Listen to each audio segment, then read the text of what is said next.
اعوذ باللہ من الشیطان الرجیم بسم اللہ الرحمن الرحیم یا بنی اسرائیل اذکروا نعمتی التی انعمت علیکم واوفوا بعہدی اوف بعہدکم وایای فارہبون۔ آ گیا۔ ہاں السلام علیکم۔ ہاں لائن پہ کر لو، آگے تھے خالد صاحب، وہ احترام کر دیے، ٹھیک بہتر۔ اعوذ باللہ من الشیطان الرجیم بسم اللہ الرحمن الرحیم یا بنی اسرائیل اذکروا نعمتی التی انعمت علیکم واوفوا بعہدی اوف بعہدکم وایای فارہبون وآمنوا بما انزلت مصدقا لما معکم ولا تکونوا اول کافر بہ ولا تشتروا بآیاتی ثمنا قلیلا وایای فاتقون۔ یہاں سے بنو اسرائیل کا تذکرہ اللہ رب العالمین فرما رہا ہے، اور سورہ بقرہ میں 1/3 سے زیادہ تقریباً نصف حصہ بنو اسرائیل کے تذکرے پر مشتمل ہے۔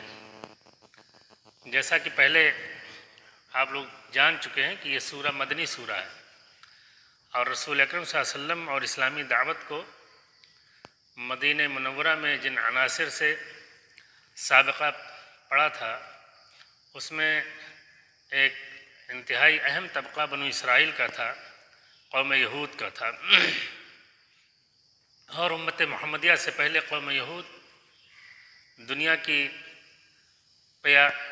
قیادت و سیادت کے منصب پر فائز کی گئی تھی، لیکن بنو اسرائیل اپنی شرارتوں اور اپنی بےہودگیوں کی وجہ سے اس قابل نہ رہ گئیں۔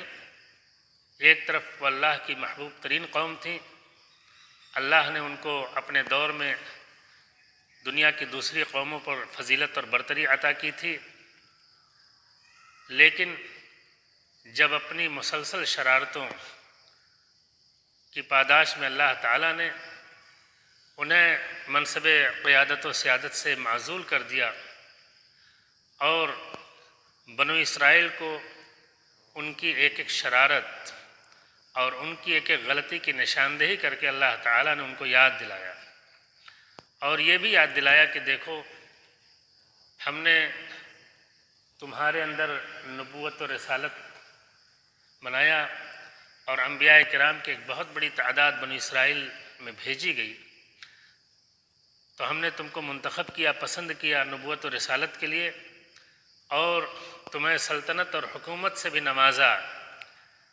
بجائے اس کے کہ تم شکر گزار ہوتے اور رسول اکرم صلی اللہ علیہ وسلم کا زمانہ ملنے کے بعد آپ کی نبوت و رسالت پر بڑھ کر ایمان لاتے، اس ناطے کی تورات اور انجیل میں آخری نبی جناب محمد الرسول اللہ صلی اللہ علیہ وسلم کی بعثت، آپ کی نبوت و رسالت کے تعلق سے پیشین گوئی موجود تھی، بشارت موجود تھی۔ وہ یہ سمجھتے تھے کہ آخری نبی کا ظہور ہونے والا ہے، جن پر ایمان لانا ضروری ہے، اور ہدایت اور نجات کے لیے واحد راستہ آخری نبی محمد عربی صلی اللہ علیہ وسلم پر ایمان لانا اور آپ کا اتباع ہے۔ لیکن جب انہوں نے دیکھا کہ بنو اسحاق کے بجائے بنو اسماعیل میں آخری نبی کا ظہور ہوا ہے، تو محض خاندانی غرور اور خاندانی گھمنڈ میں مبتلا ہو کر کے انہوں نے اپنی توہین یہ سمجھی کہ ہمارے خاندان کے بجائے بنو اسماعیل عربوں میں اللہ نے اپنا آخری نبی اور رسول بھیج دیا ہے۔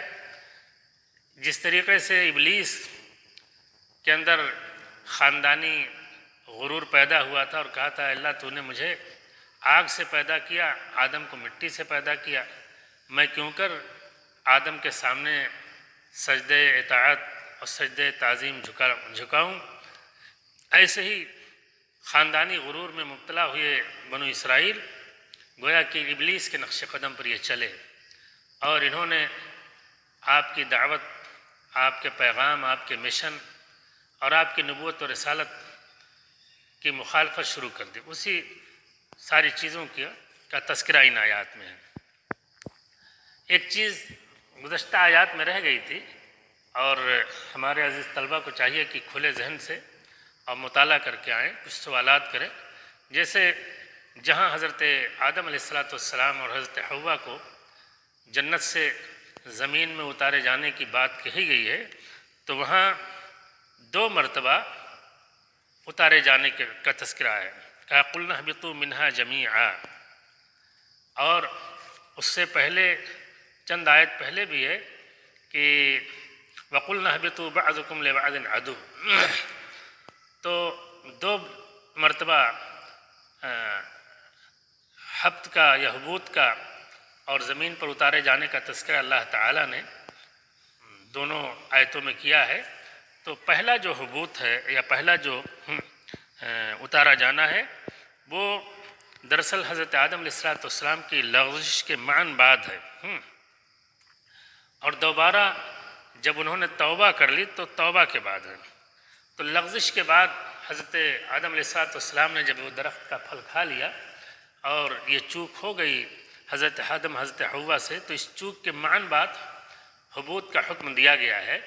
تو گویا کہ اس لغزش اور اس چوک کا نتیجہ یہ ہوا، حضرت آدم علیہ السلام سے چوک ہوئی، غلطی ہوئی، اور اس کے نتیجے میں اللہ تعالیٰ نے جنت سے ان کو زمین میں اترنے کا حکم دے دیا۔ اور جو توبہ کے بعد حضرت آدم علیہ السلام حضرت حوا نے جب توبہ کر لی اللہ سے اور توبہ کو قبول کر لیا، تو توبہ کے بعد پھر اس کا تذکرہ ہوا اسی حبوط کا۔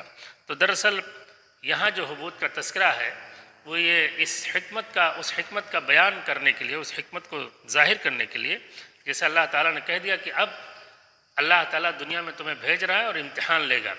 اللہ کی جانب سے ہدایت آئے گی، جو اس ہدایت کو قبول کرے گا اس کے لیے کوئی خوف، کوئی حزن و ملال نہیں، اور جو اس ہدایت کا باغی ہوگا اس کا انجام خراب ہوگا اور وہ جہنم میں ہمیشہ ہمیشہ کے لیے جائے گا۔ اللہ نے فرمایا یا بنی اسرائیل اذکروا نعمتی التی انعمت علیکم، اے بنی اسرائیل، اسرائیل کے معنی عبداللہ، یہ حضرت یعقوب علیہ السلام کا نام تھا، اور یعنی حضرت یعقوب کی اولاد کو خطاب کر کے گیا۔ 12 قبیلے تھے، حضرت یعقوب علیہ السلام یا بنو اسرائیل جو 12 قبیلے تھے سب کو خطاب کیا، کہا اے بنو اسرائیل اذکروا نعمتی التی انعمت علیکم۔ یہاں نعمت سے مراد کیا ہے؟ نعمت سے مراد نبوت و رسالت ہے۔ قرآن مجید میں ایک جگہ ہے کہ وَإِذْ قَالَ مُوسَىٰ لِقَوْمِهِ يَا قَوْمِ اذْكُرُوا نِعْمَةَ اللَّهِ عَلَيْكُمْ إِذْ جَعَلَ فِيكُمْ أَنْبِيَاءَ وَجَعَلَكُمْ مُلُوكًا وَآتَاكُمْ مَا لَمْ يُؤْتِ أَحَدًا مِنَ الْعَالَمِينَ۔ اللہ کی نعمت کا تذکرہ کرو جب اللہ تعالیٰ نے تمہارے درمیان اے بنو اسرائیل انبیاء بنائے اور تم کو حکومت اور اقتدار دیا، تمہیں بادشاہ بنایا، اور تم کو وہ نعمتیں دی جو دنیا میں کسی کو نہیں دیا، وہ مقام و مرتبہ دیا۔ اپنے دور میں افضل ترین قوم تھے بنو اسرائیل، تو نبوت و رسالت اور حکومت و اقتدار حضرت سلیمان، حضرت داؤد علیہ السلام، یہ سب حکمراں گزرے ہیں، یہ سب بنو اسرائیل میں تھے۔ تو اللہ تعالیٰ نے نبوت و رسالت بھی اس خاندان میں رکھا۔ حضرت یعقوب کے بیٹے حضرت اسماعیل، حضرت اسحاق، یہ سب اللہ کے نبی اور رسول تھے۔ اسی سلسلے میں حضرت موسیٰ، حضرت عیسیٰ۔ تو گویا نبوت اور رسالت یہ بہت بڑا اللہ کا انعام ہے، اور اللہ نے جو شریعت دی ان کو، جو دین عطا کیا، وہ دین اور شریعت اللہ کا سب سے بڑا انعام ہے۔ تو کہا یا بنی اسرائیل اذکروا نعمتی التی انعمت علیکم، اے بنو اسرائیل یاد کرو میری اس نعمت کا جس نعمت سے میں نے تم کو نوازا۔ یہاں قابل غور چیز یہ ہے کہ کہا ایک تو نعمتی کہا، یعنی اللہ نے نعمت کو اپنی طرف منسوب کیا، میری نعمت، اور اس کے بعد پھر کہا التی انعمت علیکم، جس نعمت سے میں نے تم کو نوازا تھا۔ گویا دراصل بنو اسرائیل کی اس بگڑی ہوئی ذہنیت کی تردید ہے اس میں، اس ناطے کہ بنو اسرائیل کو اللہ تعالیٰ نے جن نعمتوں سے نوازا تھا وہ یہ سمجھتے تھے کہ یہ ہماری یہ خاندانی میراث ہے، اور یہ ہمارا خاندانی حق ہے، یہ ہماری صلاحیت اور ہمارے اندر جو خصوصیات ہیں اس کا نتیجہ ہے یہ نعمت۔ بجائے اس کے کہ اس کو اللہ کی نعمت سمجھتے، وہ اپنا خاندانی استحقاق سمجھتے تھے، اپنی خاندانی میراث سمجھتے تھے۔ تو اللہ نے اس کی نفی کی، اس ذہنیت کی، کہا دیکھو ہم نے چاہے تم کو نبوت و رسالت دی یا حکومت و اقتدار دیا یا دین اور دعوت اور نبوت و رسالت کی نعمت سے نوازا، تو یہ ساری نعمت میری دی ہوئی، تمہارے اس میں خاندانی یا ذاتی استحقاق کا کوئی اس میں عمل دخل نہیں ہے۔ وہ اس کی نفی ہے۔ کہا یا بنی اسرائیل اذکروا نعمتی التی انعمت علیکم۔ اسی سے پتہ چلتا ہے کہ دیکھو نبوت و رسالت کے ساتھ اللہ تعالیٰ نے حکومت و اقتدار کا بھی تذکرہ کیا۔ کہا اذ جعل فیکم انبیاء وجعلکم ملوکا، اور تمہیں بادشاہ بنایا ہے، یعنی تمہارے اندر کتنے مسلم حکمراں اور بادشاہ گزرے۔ تو حکومت اور اقتدار اور بادشاہت بھی اللہ کی نعمت ہے، اور اس نعمت کی قدر کرنی چاہیے، اس نعمت کی قدر کرنی چاہیے۔ کہا وَأَوْفُوا بِعَهْدِي، اور میرے عہد کو پورا کرو۔ یہاں عہد سے مراد ایک تو اللہ تعالیٰ نے جو شریعت دی تھی بنو اسرائیل کی قوم یہود کو، حضرت موسیٰ علیہ السلام کی لائی ہوئی شریعت، گویا اس شریعت کی پابندی کرنا، اس کو عملی جامہ پہنانا، اس کے مطابق زندگی گزارنا، یہ بنو اسرائیل سے عہد تھا۔ اور دوسرا عہد یہ تھا کہ اسی تورات میں اور انجیل میں آخری نبی جناب محمد الرسول اللہ صلی اللہ علیہ وسلم کی نبوت و رسالت کے تعلق سے بشارت اور پیشین گوئی موجود تھی۔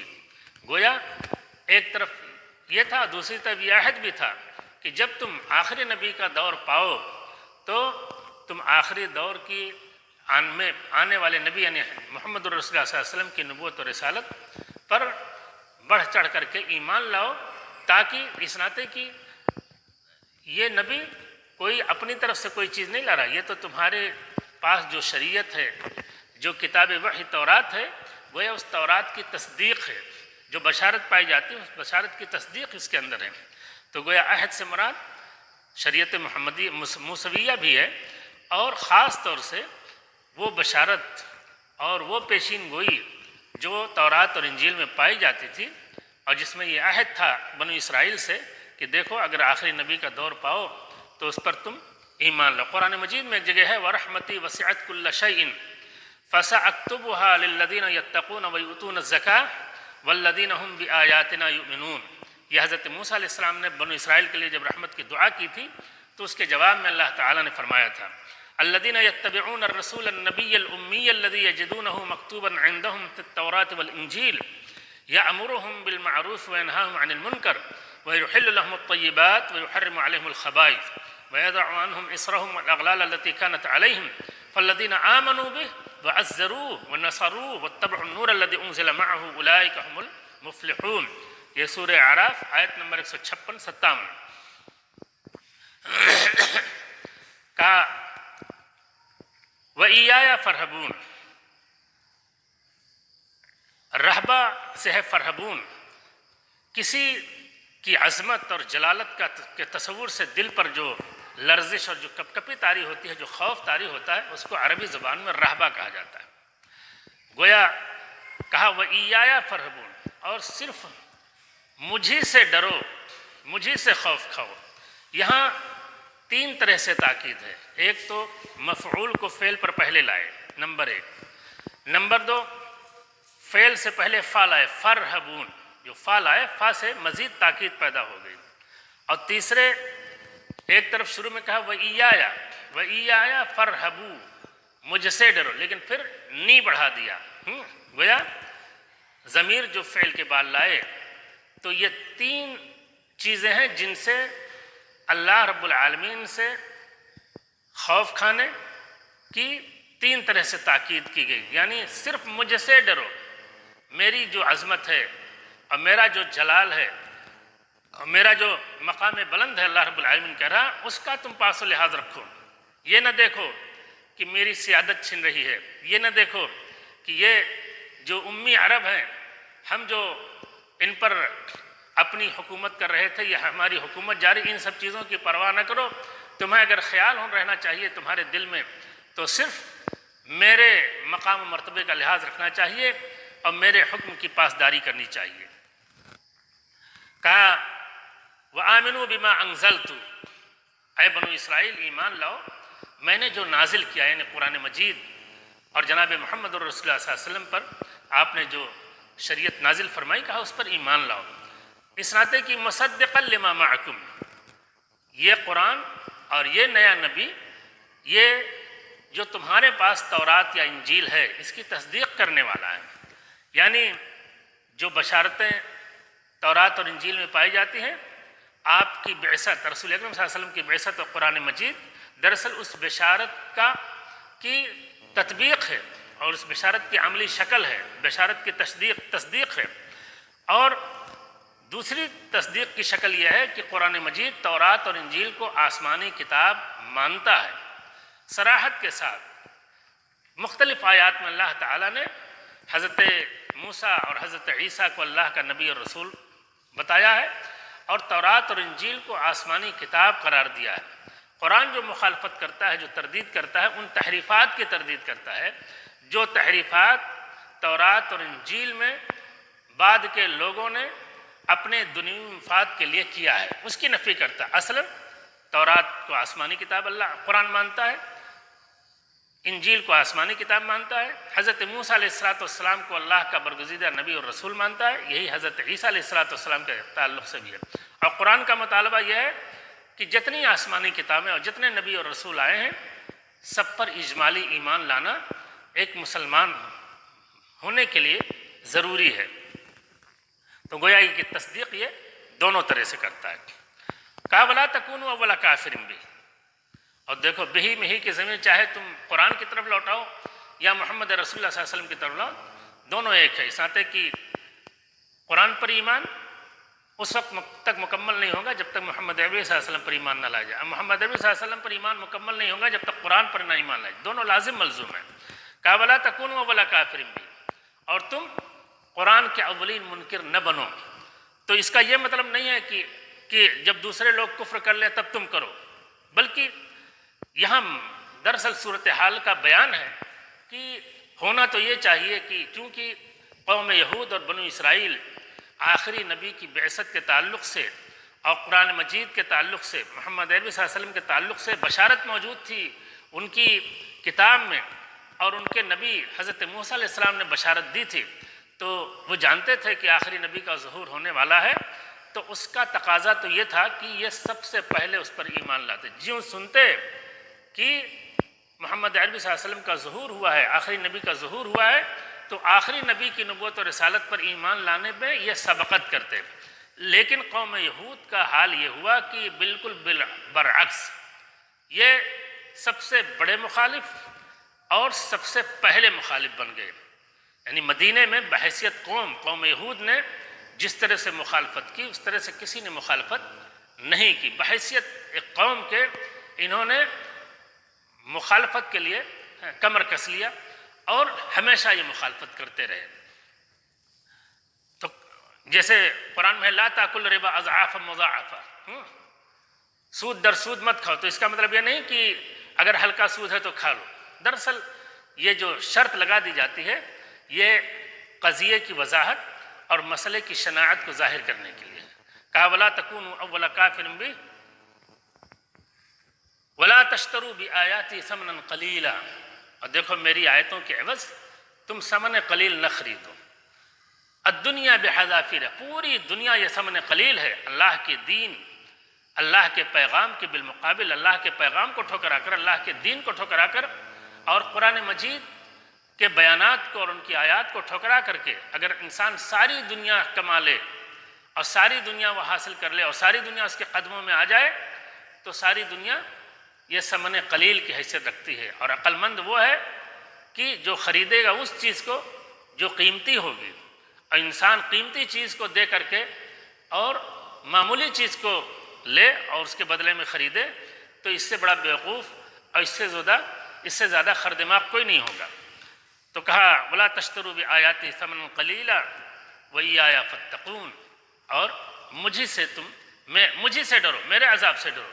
یہاں بھی تاکید کے 3 زاویے ہیں، ایک تو ایایا پہلے یعنی مفعول کو پہلے لائے، پھر فعل سے پہلے فا لائے، اور اخیر میں پھر یا ضمیر لائے۔ تو 3 زاویے سے گویا کہ جس بات کا مطالبہ کیا جا رہا ہے اس مطالبے کو مؤکد کیا گیا۔ جزاکم اللہ خیر۔ ہاں طلبہ خیریت ہے؟ السلام علیکم۔ ہاں درس پورا ہوا؟ کوئی سوال وال؟ تم لوگ ذرا مطالعہ کر کے آیا کرو، ہاں، اور اچھا یہ لگے گا کہ کچھ سوال کرو تم لوگ۔ اب مجھے تو یہ بھی نہیں پتہ چلتا ہے کہ تم لوگ سن رہے ہو کہ نہیں سن رہے ہو، کچھ سمجھ میں آ رہا ہے کہ نہیں سمجھ میں آ رہا ہے۔ تو اگر کچھ سوال وغیرہ کرو تو سمجھ میں آوے کہ ہاں بھئی طلبہ ہمارے جو مخاطب ہیں وہ واقعی سو نہیں رہے ہیں بلکہ سن رہے ہیں اور سمجھ رہے ہیں۔ اور سب خیریت ہے؟ ٹھیک ہے، السلام علیکم۔